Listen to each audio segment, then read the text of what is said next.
Bonsoir. Alors, suite à la fin de GOAT, que beaucoup de personnes considéraient comme la meilleure série de l'histoire, on a décidé de faire une vidéo pour parler des séries qu'on a préférées. Donc, chacun va donner son top 3. Pour ma génération, beaucoup de personnes ont été influencées par la série Friends. Parce que beaucoup de personnes se retrouvaient là-dedans. Je veux dire, aujourd'hui, qui ne fait pas partie d'une bande d'amis. Et parfois, on sait très bien dans les bandes d'amis ce qui se passe, surtout qu'elles sont mixtes. À la deuxième place, je suis un fan en fait des séries d'avocats. J'en ai tellement regardé qu'il ne serait pas normal que je ne place pas Suits. Au-delà d'être une série d'avocats, c'est une série qui vous plonge vraiment dans le monde professionnel avec tout ce qu'il y a comme contraintes, comme réalité. Meghan Markle a en quelque sorte saboté un peu cette série. Je ne pardonnerai jamais cela. En première position, je placerai Dallas. Le générique est l'un des meilleurs au monde. Une série qui vous plonge aussi dans la conquête d'abord du territoire, la conquête de la richesse, la domination et aussi certaines querelles familiales.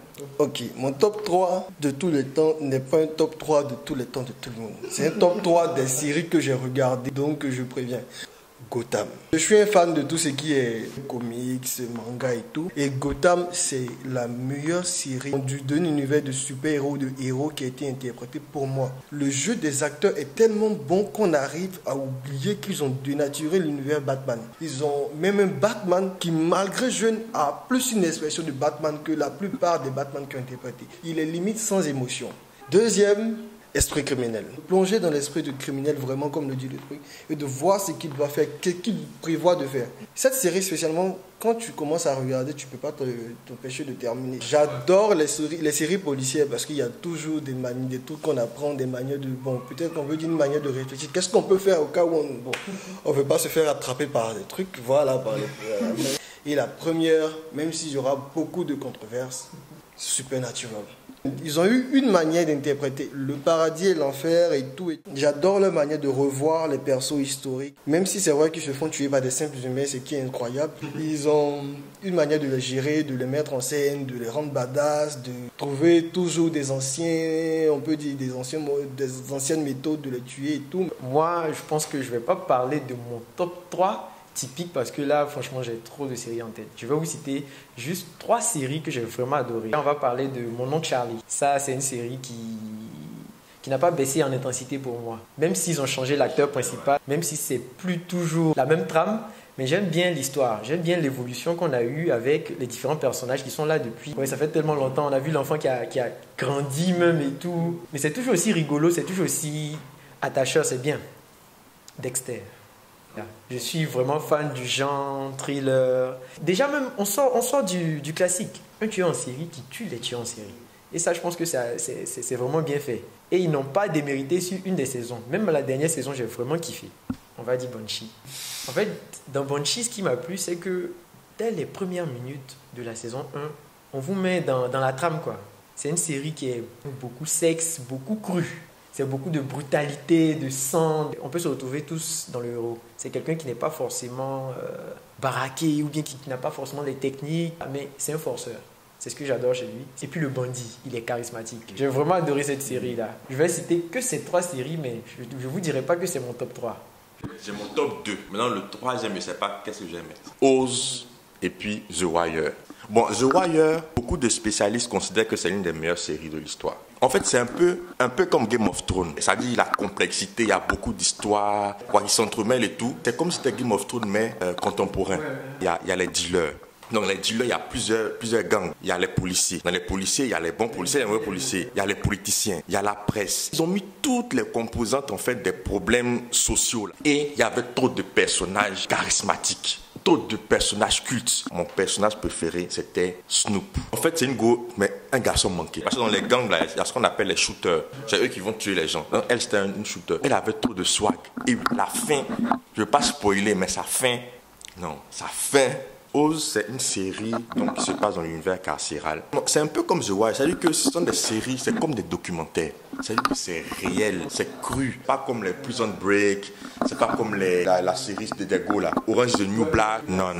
Je vais parler d'une série, puisque c'est la même période que Game of Thrones. Moi, je trouve que c'est beaucoup mieux que Game of Thrones. The Walking Dead. En vrai, c'est pas une série sur les zombies. C'est une série sur l'humanité. La série, en fait, utilise le monde apocalyptique, le prétexte des zombies, pour parler des enjeux de l'humanité. Il y a différents concepts, il y a différentes philosophies. Il y a des épisodes là, non, c'est trop fort, trop marquant. Oui, bon, on est dans une apocalypse zombie et tout, mais à la limite, vous n'allez jamais survivre. Et là, on se dit, mais pourquoi regarder la série? Moi, c'est ma gamme qui est là. À un moment, on doit nous trouver une raison, nous dire qu'il y a une possibilité de sauver l'humanité. Même s'il y a, lui, des histoires, trucs, mais ils avancent pourquoi? Être humain, c'est quoi? Personne ne va accepter de se suicider. Même si la vie, elle est difficile, quelque part, je pense que dans notre conscience, il y a cet intérêt supérieur qui est de survivre. Même si on parle même de la vie de tous les jours ici, nous tous, on va tous mourir. Mais on fait quoi? On vit quand même jusqu'à ce qu'on meurt. C'est ça qu'elle a. La série, c'est ça. Il y a Chantal Taïba qui chantait « Dans cette vie, personne n'en sortira vivant ». Alors c'est ça. Si on doit mettre par exemple des joueurs en équipe réserve, si je devais rajouter 2 ou 3 séries, How I Met Your Mother. Mais tout comme les fans de GOAT, on a été déçus par la fin. Californication. C'est vrai, le titre est assez badass franchement. Mais regardez la série en profondeur, ne vous limitez pas à ce que vous voyez. Dans le fond, franchement, moi j'ai une sympathie pour le personnage principal. Quelqu'un qui essaie toujours de bien faire, mais son parcours est semé d'embûches. Sur Game of Thrones. Moi, je place quand même cette série dans le top 1 des fantasy médiévales. Parce qu'honnêtement, je ne regardais aucune série de ce type-là. Le déclic est venu lors d'un épisode, je ne sais pas de quelle série, je ne vais pas citer les personnages, mais cet épisode-là était purement stratégique, comme une partie de jeu d'échecs, où il fallait détecter un mouchard. GOAT, après la saison 8, c'est descendu dans mon top 100. Parce que moi, je suis un gars d'action, j'aime le flash, j'aime tout ce qui voilà. Donc je me suis dit, bon, la saison 8, my nigga, The Night King et tout, voilà. Et là, ils ont niqué le truc, donc je peux dire que c'est descendu, j'ai un gourmet éternel. Je vais dire aussi mes séries, comme tu as dit là, sur le banc, là, The Office. Peut-être la série la plus drôle que moi j'ai faite. Après, chacun a son sens de l'humour. Hein. Je sais que Steve Carell, il y en a qui l'aiment pas parce que je trouve qu'il en fait trop. Des fois, je riais tellement. Je mettais pause pour finir de rire, tellement que ça s'enchaînait. J'aimais aussi le jeu qu'ils avaient justement, puisque c'était comme un documentaire, une télé-réalité. Ils avaient un jeu de regard avec la caméra. Souvent, genre, ils te parlent, on s'est pris la caméra, genre, voilà, tu vois, non? Deuxième série aussi, moi je pense que c'est une série qui a été un tournant dans l'histoire des séries. C'est 24 heures chrono. Ça a mis les séries à un autre niveau, au même niveau que les films. Parce qu'il y a eu un avant et un après 24 heures chrono. C'est la première série qui a réussi à tenir vraiment les gens en haleine. On te dit que la série se déroule dans un laps de temps de telle heure à telle heure. Le décompte, donc tu te sens dans la chose. Jack Bauer, terrible. Jack Bauer.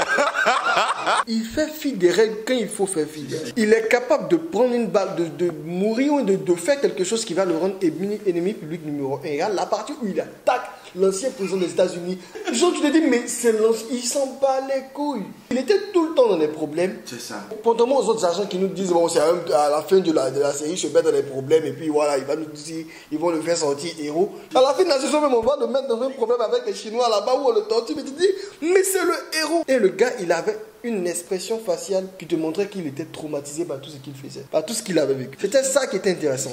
Quand il finissait une saison, la saison qui suit, il avait une expression de l'autre saison. C'est qu'il venait, il se rappelle toujours des problèmes qu'il avait. Voilà. Et il arrivait à nous mettre dans des situations qui dit, est-ce que Jack va suivre? Et c'est ce qui était intéressant dans Jack. Ça fait qu'en Côte d'Ivoire, tu parles de Jack Bauer, quelqu'un va te dire qu'il ne connaît pas. Cette série-là a révolutionné. Aujourd'hui, on a John Wick. Je pense que John Wick peut dire merci à Jack Bauer. Ouais, ça, c'est sûr. Juste on le pique et puis il suivi, il continue, mais c'est Jack Bauer.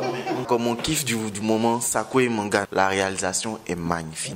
Les tournées au Sénégal, un mélange de modernité et de mysticisme, 2 policiers, dont un qui fait des pratiques pas très catholiques. Bon, je vous laisse regarder, franchement. En fait, Canal maintenant fait des créations originales pour l'Afrique. Donc, ils ont fait Invisible et ils ont fait Sako et Manga. En termes de série aussi, je pense qu'on peut parler de Vikings. On ne l'a pas mentionné, mais c'est un must. Au niveau de la scénographie, c'est fort. Et puis, il y a eu des grands combats. Et puis, les grands combattants. J'aime plus Viking que GOAT. GOAT, on a été ébloui par la stratégie et tout, mais niveau combat, c'est merdique. Quand tu vois 2 personnes combattre, tu te dis, oh, parce que voilà, ils n'ont pas Quand tu vois le combat de Jon Snow et puis Jorah, Jorah, on te dit que c'est le meilleur combattant de l'Ouest qu'il y a là. Mais tu sens pas la différence. Alors pour conclure, ce que j'aimerais dire, c'est que c'est quasiment mission impossible d'établir un top 3. L'univers des séries est vraiment vaste. On a tous des top 3 différents et qui peuvent être regroupés peut-être par genre. Dans ce sens-là, peut-être ce serait possible. Faites-nous des suggestions de séries que vous avez vraiment kiffé et puis voilà.